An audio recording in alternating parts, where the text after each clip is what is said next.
Tonight, a $1 billion drug bust, how a failed kidnapping uncovered a mountain of cocaine. A chef charged with murdering a co-worker at the National Zoo. Sydney stinks as dangerous smoke smothers the city. More rescues and more rain, the latest on the Queensland flood crisis. Freedom for Australia's most feared terrorist, out of jail but not out of sight. Christmas chaos, another traffic nightmare for Sydney drivers. And the new Penrith Beach officially open with a catchy new nickname, but for now, not much else. Live from Sydney, 7 News with Mark Ferguson. Good evening. Sydney police have stumbled across $1 billion worth of cocaine stacked floor to ceiling inside an apartment in Ryde, one of the biggest drug busts we've ever seen. Detectives were investigating a suspected kidnapping attempt when the target quickly became the prime suspect. Busted in a Ryde Airbnb, an accused cocaine kingpin with $1 billion stash. One of the biggest seizures, the single seizures that the New South Wales Police Force have been involved in. It was a surprise find. Police were only visiting Hussein Habib after foiling an alleged kidnapping attempt. He was probably much happier that we came knocking on his door opposed to those 4 offenders. 4 men who were arrested after allegedly breaking into the building's underground car park, faces covered. Inside the car, a crowbar, meat cleaver, knife, box cutter, gloves and zip ties. I will refer to those items as a kidnapping kit. The intended target was identified hours later, found in his unit, police say, with sports bags stuffed full of cocaine. We certainly didn't expect that large quantity of drugs, certainly not 722 kilos. Neither did his neighbours. That's a big shock. And he was so lovely. The 24-year-old Melbourne man had been staying there for 3 weeks. He told us yesterday that, he's leaving soon. He didn't expect to leave like this. Arrested for commercial drug supply, the men who allegedly planned to kidnap him also facing serious charges. Lawyers argued in court that the men made no attempt to escape police when they arrived at the underground car park. But the magistrate said that's because they damaged the door breaking in, trapping them inside. Only one was granted bail. Do you believe that he should be locked up for Christmas? For police, it's Christmas come early. The drug haul may not have been planned, but it's certainly worth celebrating. Honestly, it's a really, really good result. Bill Hogan, 7 News. Police have now charged a chef with murder after the stabbing death of a female co-worker at the National Zoo in Canberra. Detectives are still trying to work out how well they knew each other and what triggered the horrific attack. He's a sous chef who flaunted his skills on social media. Now Jude Widgersing is accused of using a knife like this to stab a 29-year-old female co-worker to death inside a commercial kitchen at Canberra's National Zoo yesterday afternoon. Staff found Shiwang Choden's body in a storeroom after hearing her screams. That's really a heartbreaking thing, that's really sad. The 29-year-old chef needed surgery for self-inflicted injuries and was this afternoon charged with murder during a hospital court hearing. At the zoo, tourists were turned away as homicide detectives investigated behind closed gates. We are quite excited to be here at the zoo, but having heard that news now, it's really disheartening. Police are still trying to work out if the pair knew each other well or if this was a random attack. Seizing evidence at Widgersing's apartment, his car also towed for forensic examination. 7 News understands the victim was employed as a kitchen hand at the zoo's wildlife lodge and had only recently moved here from Bhutan. Her relatives, who are still overseas, were notified by Australian police in the early hours of this morning and are receiving consular help. The zoo is expected to reopen tomorrow. Staff are undergoing trauma counselling. Annie Puller, 7 News. Firefighters are having some success containing the massive bushfire burning in the Pilliga Forest near Narrabri.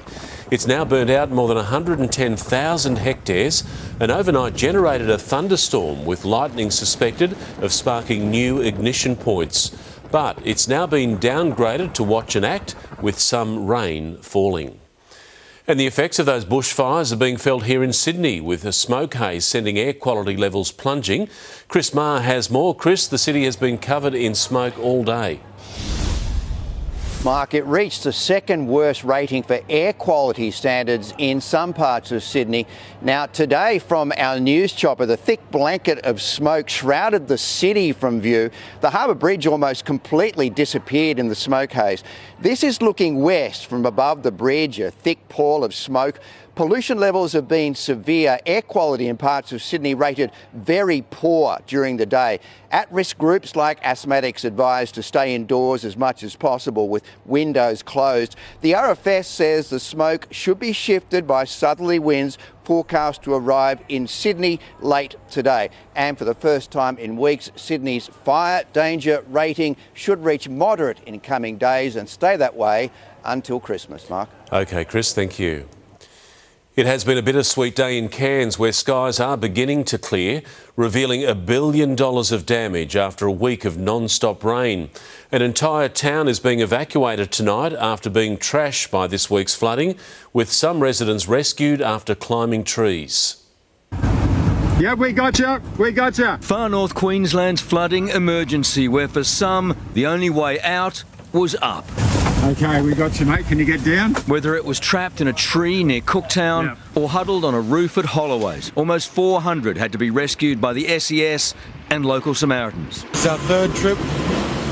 10 in the boat again. With rains easing and water levels falling, it was time for Neighbourhood Watch on water. Guys, are you all right?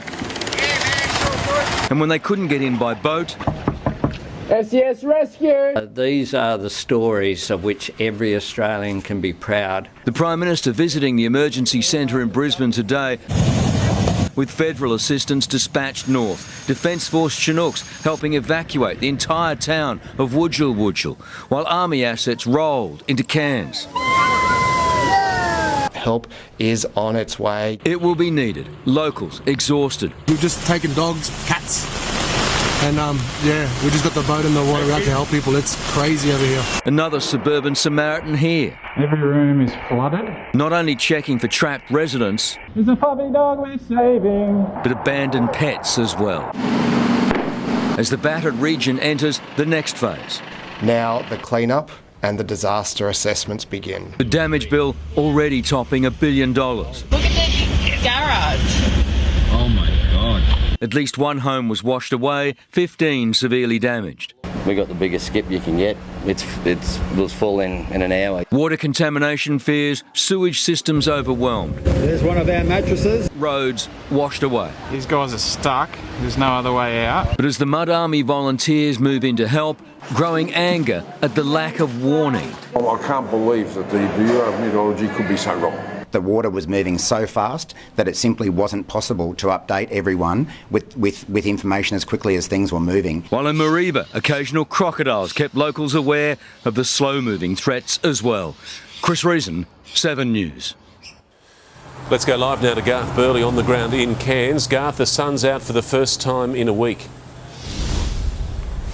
Yes, Mark, there's been little to no rainfall here in Cairns over the past 24 hours, and those floodwaters are receding quite rapidly. Now the full extent of the damage is apparent. More than 1,000 insurance claims have been lodged already, and the cleanup is expected to take months. In some good news, the airport reopened this morning. The first flights did resume this morning after thousands of litres of water and debris were pumped from the runway overnight. The bad news, many summer holidayers are cancelling their trips here. Tourism chiefs are begging people to still come and visit to help soften the blow of what will be a long and expensive recovery. Mark.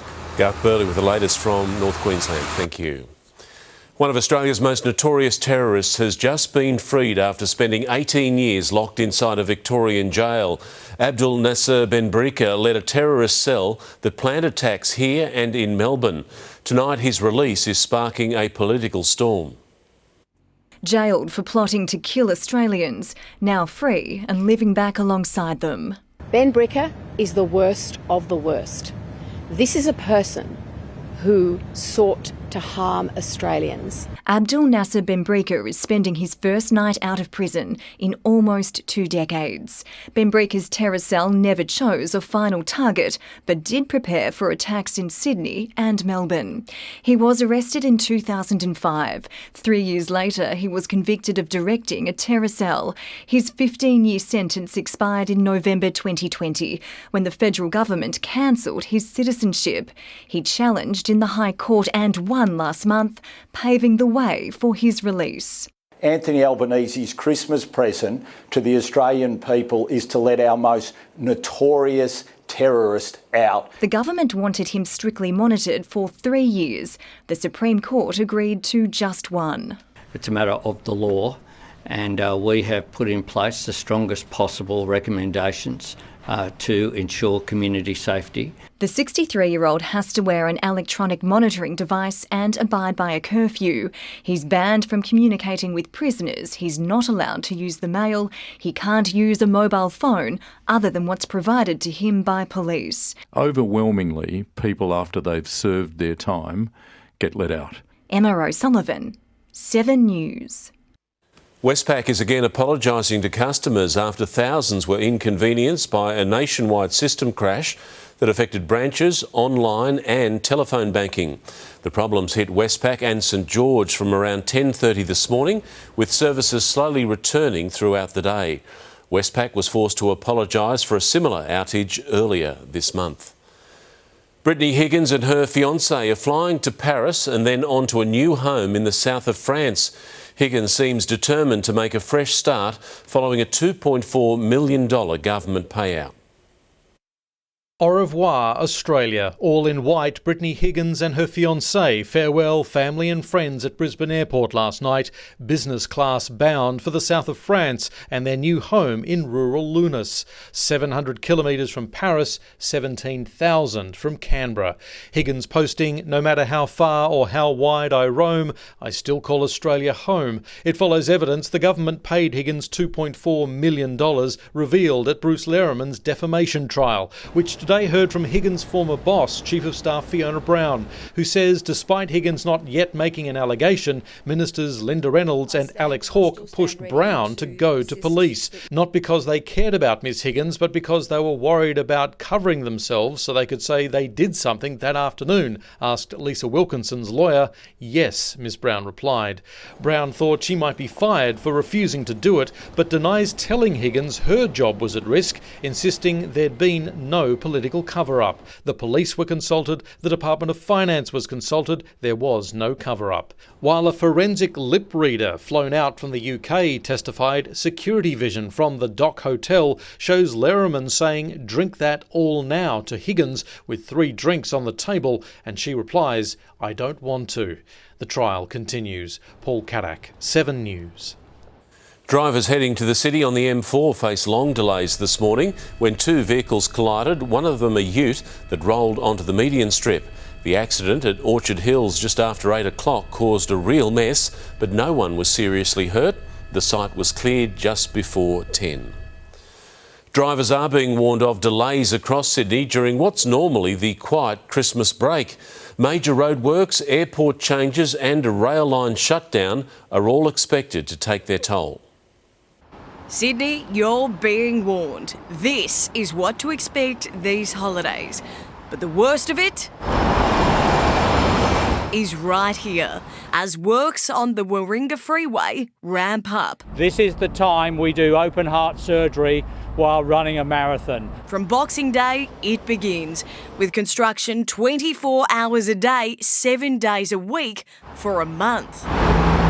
And with lanes shut between Camaray, Neutral Bay and North Sydney, we're warned it'll be as bad as peak hour traffic. If I had to pick a time, I guess, it would be this time of year, right? I suppose it's worth it in the short term. As for the noise, we will have to cope with it. That's it. When you're building your house, do you let the builder in every weekend and then you take about 3 years to do your renovations, or do you bring them in and do absolutely intensive work? The alternative is another 70 nights of work and another 6 weekends of shutdowns. But this isn't the only disruption this summer.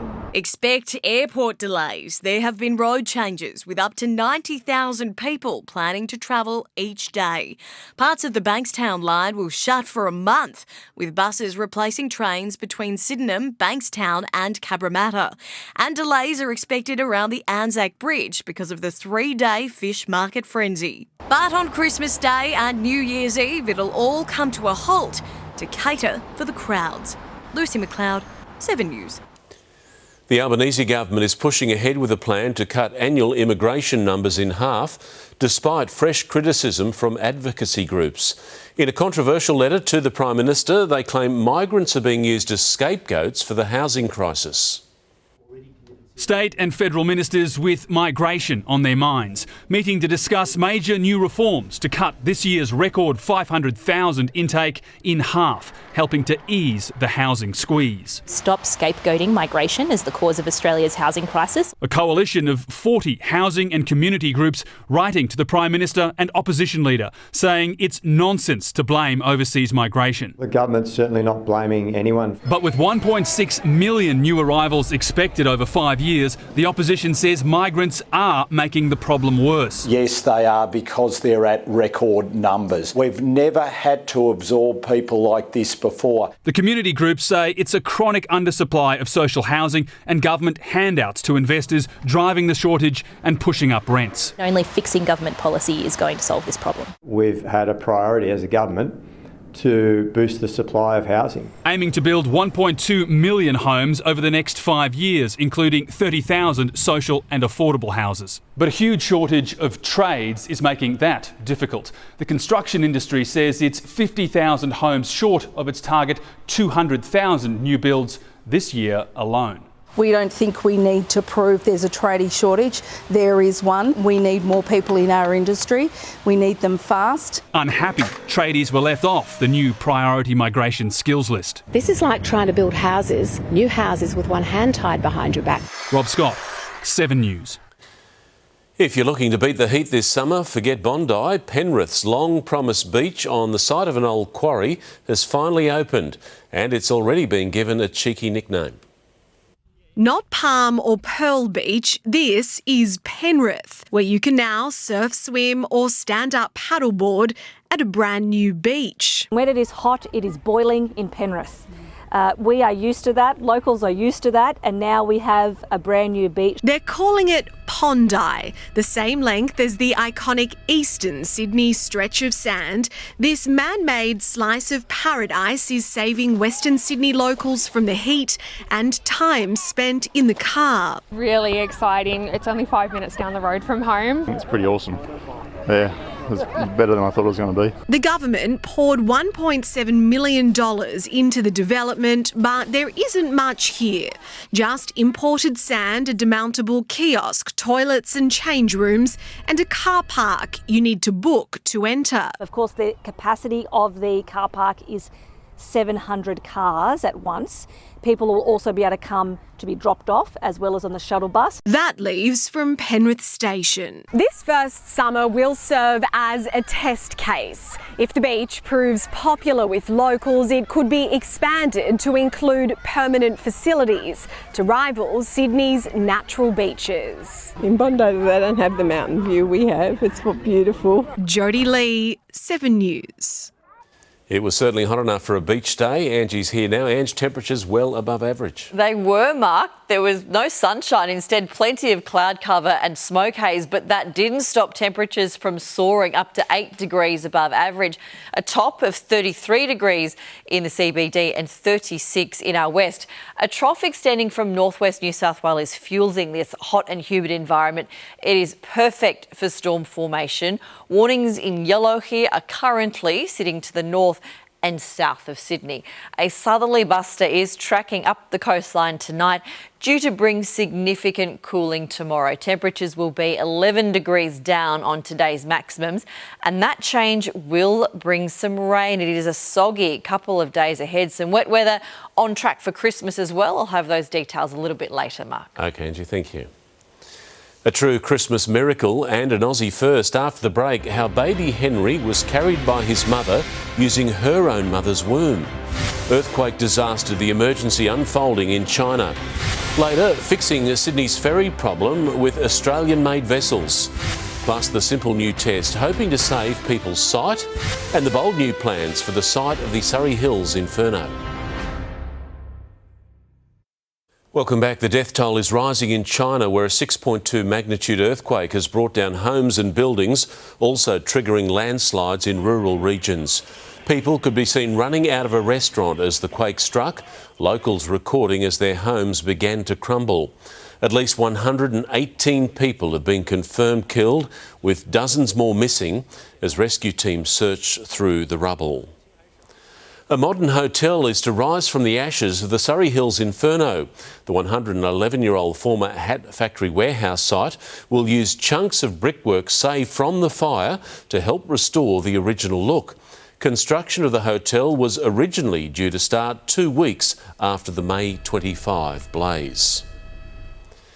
A mother from the mid-north coast has become the first woman in Australia to give birth from a transplanted uterus. Kirsty Bryant received a replacement womb from her mother after damage caused during the birth of her first child. Baby Henry doesn't know it yet, but he is a Christmas miracle. Lovely and healthy, 10 fingers, 10 toes, all beautiful. The first baby in Australia born via a uterus transplant. His mum, 30-year-old Kirsty Bryant, undergoing surgery in January to take her own mother's womb and create new life. Part of a groundbreaking medical trial at Sydney's Royal Hospital for Women, the birth of baby Henry, 25 years in the making. There was barely a dry eye in the room. It was really exciting. Kirsty is one of 6 women taking part in the trial. In a statement, she said, "I'm so grateful to all the medical team who helped get us here and for being given the opportunity to be a part of this research trial. It's allowed me to give birth to another baby, which is something I never thought I would do again." Present at the birth, the Swedish professor who performed the world's first successful uterus transplant. The trial heralds new hope for women here in Australia. If successful, the surgery could someday become common practice. What this really gives women is choice. I'm not saying it's the only option for these women, but it gives them another option. Grace Fitzgibbon, 7 News. The Northern Territory's Chief Minister has resigned after less than 2 years in the top job. Natasha Files made the decision after it was revealed she had undisclosed shares in a mining company, South 32. Ms Files had declined to increase government testing on the health impacts on one of the company's mines. I can assure Territorians that no decision I've ever made has been influenced by that small shareholding. But high standards are expected from people holding high office. Natasha Files will stay on as a backbench MP. Clinging to life as floodwaters rose. Up next, a fresh start for a young family lucky to survive when their home was swept away. Drivers under the influence, the shock new numbers, and it's not just alcohol. The tiny toxic toads flooding suburban streets. The Pope's historic ruling on same-sex couples. And ahead in sport, don't go Dave. The call for Warner to scrap retirement plans.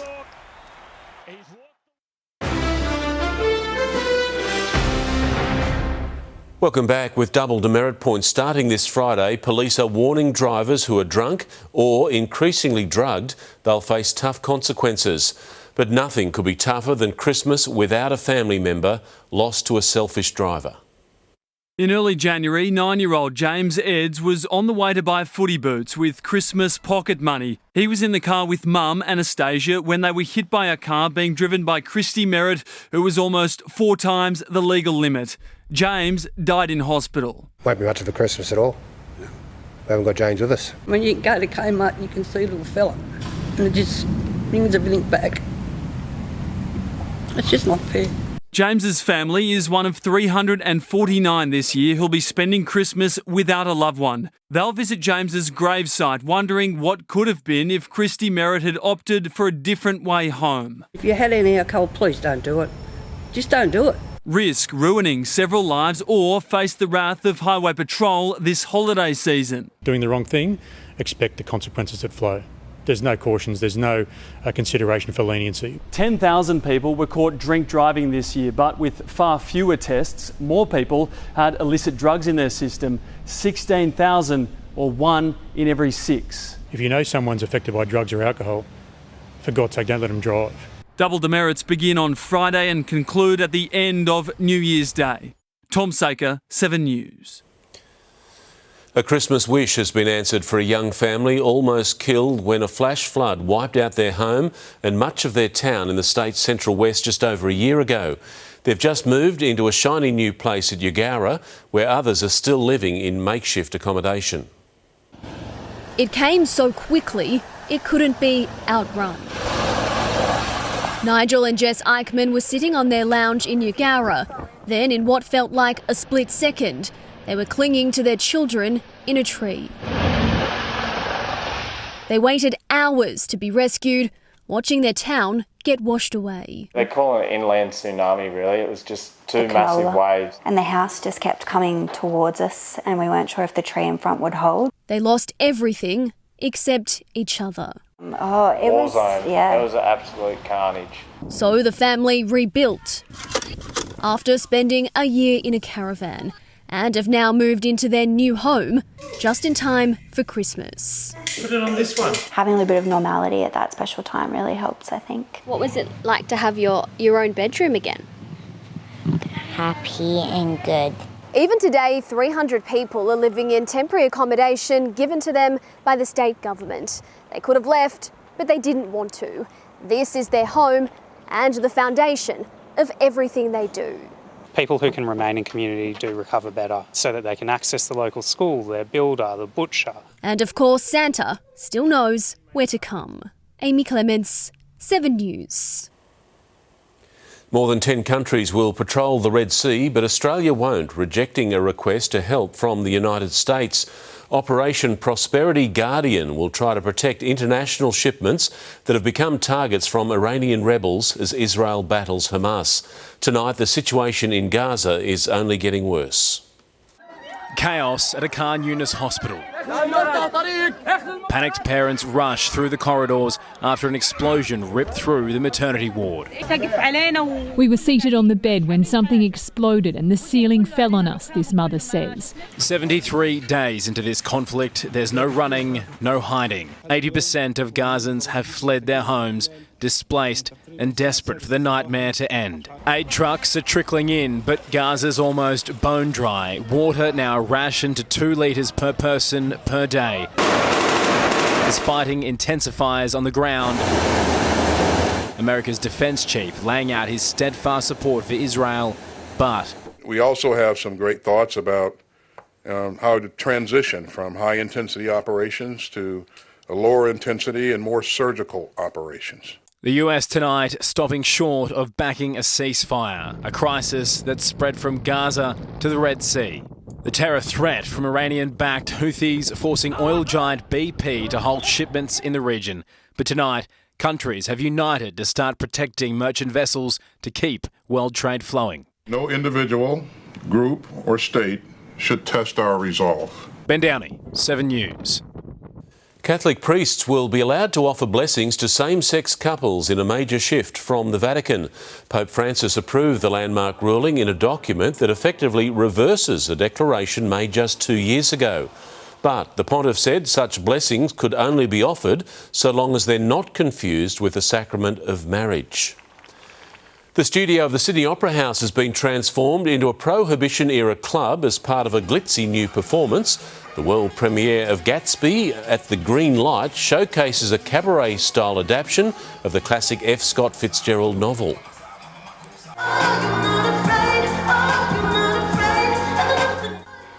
The show runs until February the 25th. Australian researchers with a glaucoma breakthrough just ahead, the test to save your sight without even touching your eyes. Fed up with the foreign-built ferries, we'll show you the next fleet built right here. Australia Post to compensate customers over lost and damaged packages. And soon in sport, big NRL signing news while a young Dragon could be booted out of the game.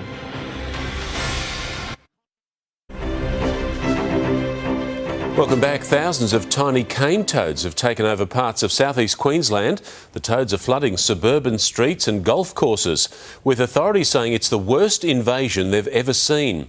It's believed the recent wet weather has offered the perfect conditions for a breeding boom. Experts warn the toads are extremely toxic. Australia Post and subsidiary Star Track have agreed to pay nearly $3 million compensation to thousands of businesses and other customers. The consumer watchdog says the postal services have admitted to misleading or deceptive conduct over lost and damaged packages. Australia Post is contacting customers potentially affected, explaining how to claim compensation. Australian researchers are on a mission to prevent irreversible blindness with a simple saliva test. Hundreds of thousands of people suffer from glaucoma and don't even know it. An at-home testing kit could save their sight. It's called the sneak thief of sight. Slow, hard to detect, but with life-altering impacts. Patricia Jones noticed her vision deteriorating late last year. Within 6 months, she could no longer drive. A loss of independence that's been really, really huge. Now her son Shannon has also been diagnosed. It had never occurred to me that I was at risk or that my children might be at risk. Like so many glaucoma sufferers, Shannon had no symptoms. It was picked up by an optometrist. Pressure in the eyeball is high to the point that it affects the oxygenation of the optic nerve. That can cause damage and decrease sight, often starting out like tunnel vision. It may not be picked up by the sufferer because the brain has an ability to sort of fill in some of those little gaps. Researchers at QAMR Berghofer have developed a saliva-based genetic test that could determine your risk. Their Christmas appeal calling for donations to fund a large-scale trial to create an at-home testing kit. Glaucoma is the leading cause of irreversible blindness. It impacts around 300,000 Australians, and half of those people don't even know they have the disease. So they're diagnosed too late after they've incurred damage to their eyesight, which is permanent. The fear of how you can work, live, travel, parent, all those sorts of things without eyesight is a bit confronting. Kendall Gilding, 7 News. New South Wales Police have rolled up their sleeves for the 6th annual Bleed for Blue blood drive. It's a 3-month campaign in partnership with the Red Cross Lifeblood, launched following the stabbing of a police officer at Maroubra in 2018. So far, it's gathered 25,000 blood donations and helped save at least 75,000 lives. Taking a look at finance now, and the ASX 200 has closed up 63 points, a 10-month high. Origin Energy and Meridian Energy were among the best performers, and one Aussie dollar is currently buying 67.11 US cents. We're all being encouraged to be a Santa for sick kids at Ronald McDonald House Charities. Angie and I helped out today wrapping gifts donated by the community for families to open on Christmas Day. Among them will be 10-year-old Sienna, recently diagnosed with leukemia. All we want as a family, we've got 2 other children as well, Sienna's our middle child, is to be together. So this house gives us that. That's all that matters for Christmas this year. The Christmas Appeal website for donations is santaforsickkids.com.au. After plenty of problems with our foreign-built ferries, the solution could be Australian-made. Still to come, inside the shipyard where our next fleet is taking shape. Where they're heading and when they'll hit the water. Don't miss that story soon on 7 News. But first, Matt is here with sport. And Matt, some big business in the NRL today. The old pre-Christmas rush was on, that's for sure. Fergo, good evening. A $4 million winner for Fanua Blake, a gun playmaker off the market and a dragon facing deregistration. That's next. Plus Bronson Cherry blossoms as a Bulldog. A very candid one-on-one on the fresh start after his doping exile. And Mitchell Johnson banished by Cricket Australia for criticising David Warner.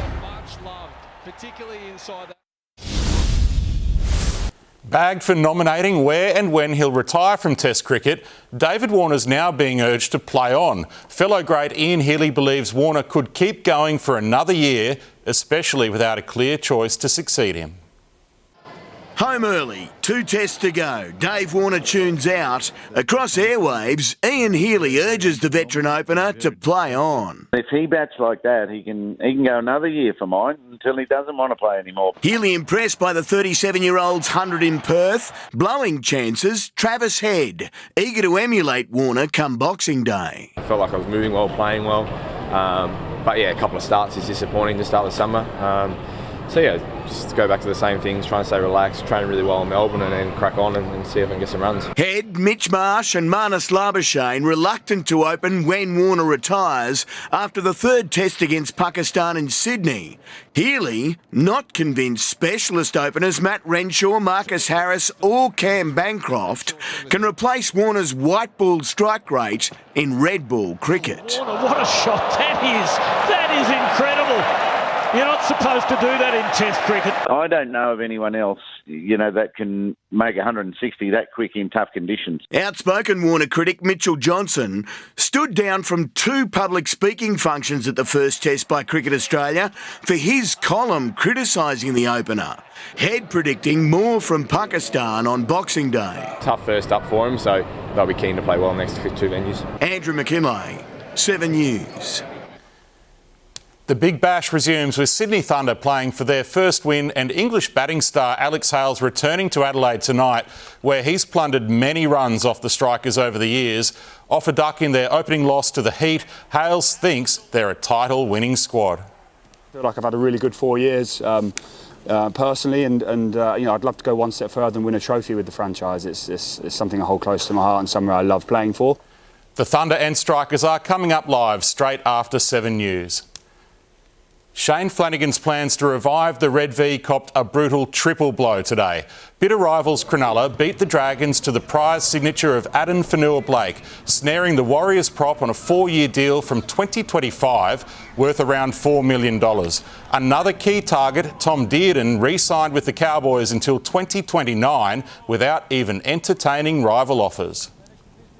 No, it didn't, no. Yeah, I was always very keen on staying here, so it was just about getting my deal done here with the Cowboys. Ben Hunt's halves partner Talatar Amona is unlikely to play at all next season. He faces being deregistered over a hammer attack, opening the door for Flanagan's son Kyle to play 5/8. Bronson Xerri has told 7 News it feels right to be relaunching his career at Canterbury. The Moorebank Rams Junior endured many dark days during his 4-year doping ban, but says it was a blessing in disguise, providing perspective he never had as an entitled teen. Rarely is the pre-season grind described in such glowing terms. It's been enjoyable. I've been loving every minute of it. The boys and staff have been so welcoming. Every sweat-soaked session is a blessing for Bronson Xerri after 4 years away. It dragged on, and as much as I'm trying not to look back, it is good in a way to, to be grateful for where I am right now. A gun junior who handled the step-up with ease. Oh, yes! Xerri exploded onto the scene in 2019 before it all came crashing down. The NRL rocked by a positive drug test, a Cronulla rising star facing years out of the game. The 4-year ban for anabolic steroids could have easily been the end. The first 2 years, I hated football. I didn't want nothing to do with it. A call from Phil Gould last year reignited the fire. It gave me purpose, it gave me hope, and it gave me motivation. The first meeting I walked out of there and I told my manager, that's it, I'm not going to any other club. Xerri began pre-season last month, 4 years older but infinitely wiser. I went straight from school to NRL. Yeah. I had kind of everything handed to me. I had everything at my feet. I didn't know what I really had until it was gone, and I know what I've got in front of me now, and I'm much more grateful. Belmore, the perfect place for Xerri 2.0 to relaunch. I was a Moorebank Rams junior, and I felt like it was only right to come back to this team. Nick Markham, 7 News. It takes serious nerve and talent to dominate one of world golf's most cutthroat events. Now, Sydney's rising star Harrison Endicott can start his second year on the PGA Tour knowing he's a real winner. Endicott won the Q School tournament by 4 shots to upgrade from conditional to full playing rights. It's nice. I feel like I'm in a good spot. Looking forward to getting back out there next year. The 27-year-old's a product of Avondale Golf Club's outstanding junior program and already highly rated by the likes of Rory McIlroy. And one Sydney-Hobart is daunting enough. 50 in a row, never happened before, until 76-year-old Lindsay May leaves the heads on Boxing Day this year. He's the navigator for Antipodes and strictly the man in charge of everything down below. Well, I think the biggest concern in an event like this is man overboard. And so the first thing is don't go overboard. He has been part of other rescues, but never for one of his own. That's pretty good advice, I reckon. Don't go overboard. Works on many levels, Fergo. We wish him another safe journey. Absolutely. Thank you, man. We have exclusive pictures tonight of Sydney's newest ferries, soon to cruise the Parramatta River. The state-of-the-art vessels are proudly Australian-built and have been future-proofed. Inside this Hobart shipyard, Sydney's newest ferry fleet takes shape. New world-class Australian-built ferries. Currently, just aluminium frames, work is underway on final welding, electrical and cabin fit-out. Passengers will know that they are getting a quality product that we can rely on for years to come. Set to replace 7 old River Cats, finally retiring after 30 years of service. Builders using state-of-the-art technology to ensure there's no repeat of the trouble-plagued River-class ferry built overseas. Besides having deadly asbestos, poor fit and finish, faulty engines and the risk of electric shock, crew couldn't see through the windows at night. And there was the chance of serious injury because the ferries are too tall for some bridges. Working with the crews, working with the designers and the shipbuilders to get a much better class of vessel. Once completed at the shipyard, then the real test begins. The ferries will travel up the coast under their own power from Hobart to Sydney. Then it's straight into sea trials before passengers are welcomed on board next year. Powered by diesel engines, there are even plans to make them fully electric. We are working towards ensuring that eventually all public transport is emissions-free. Charging into the future. Taylor Aiken, 7 News. Now Angie's back with the forecast. Ange, the worst of the heat is over. It is, Mark. We are entering a long run of mild overcast conditions. What that means for your Christmas plans next. Tomorrow on Sunrise, take your Christmas lunch to the next level. The quick and simple, oven-free recipes you can do at home. Plus, Casey Donovan joins us live ahead of her grand return to Carols in the Domain and a look back at the past 20 years since her incredible Australian Idol win. See you in the morning, Sydney. Tonight's 7 News headlines. Police have uncovered $1 billion worth of cocaine inside a ride unit while responding to a Bungle kidnapping. Terrorist Abdul Nasser Ben Brika has tonight been freed from prison after 18 years behind bars. And drivers are being warned roadworks on the Warringah Freeway will create traffic headaches starting Boxing Day. Now here's Angie with Sydney's weather. Thank you, Mark. Smoky, grey and very hot. It hasn't been the nicest of summer days. We ended up with a top of 33 degrees in the CBD. Still 30 degrees now, but it will cool down from about 11 p.m. when a southerly change reaches Sydney. Our western suburbs are a couple of degrees warmer than the city, 35 degrees for most. Cronulla was the hot spot though, 36 degrees.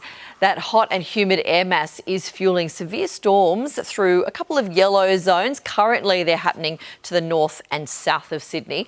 A trough is moving from western New South Wales to southern New South Wales now. That'll then track into the north tomorrow, triggering more showers and storms right across the state's east. In the wake of that change, we're seeing milder conditions across the nation's southeast, a top of 21 degrees on the way for Adelaide and staying fine. Hobart expecting showers, top of 17, fine and 20 for Melbourne. Grey for Canberra, just 19 degrees. Much warmer further north in Brisbane, 31 degrees, maybe just a late passing shower, otherwise settled. Remaining hot though for both Perth and Darwin with tops well into the 30s. New South Wales is on track for widespread wet weather. Only the southwest remains fine, and for a change, daytime temperatures will mostly be below average. Newcastle down to 21 degrees, 20 for Orange, and 20 degrees expected for Batemans Bay. Tomorrow marks the beginning of a significant change for Sydney as well. Cool, cloudy and unsettled. The grey skies will be rain-bearing 5 to 25 millimetres of rain expected, and that will keep a lid on temperatures. Tops mostly in the low 20s, just 19 for Terror Hills, 16 at Katoomba. On the water, southerlies to 30 knots tomorrow. Wind warnings are in place, and those warnings cover the Port Macquarie coast right down to the border. Back in the CBD, slightly cooler tonight, 18 degrees. Storms still a chance. Big change tomorrow. We're looking at rain with a top of 22. Ahead, rain easing to showers for Thursday. Friday, just a shower or two. Saturday's looking pretty good, mostly fine. But Sunday, we are seeing a couple of showers for Christmas Eve and a wet one for Christmas Day. Not too heavy. At least it won't be too hot, Mark. OK, Angie, thank you. That is 7 News for this Tuesday. We'll have updates for you throughout the evening. I'm Mark Ferguson from all the team. I hope you have a great night.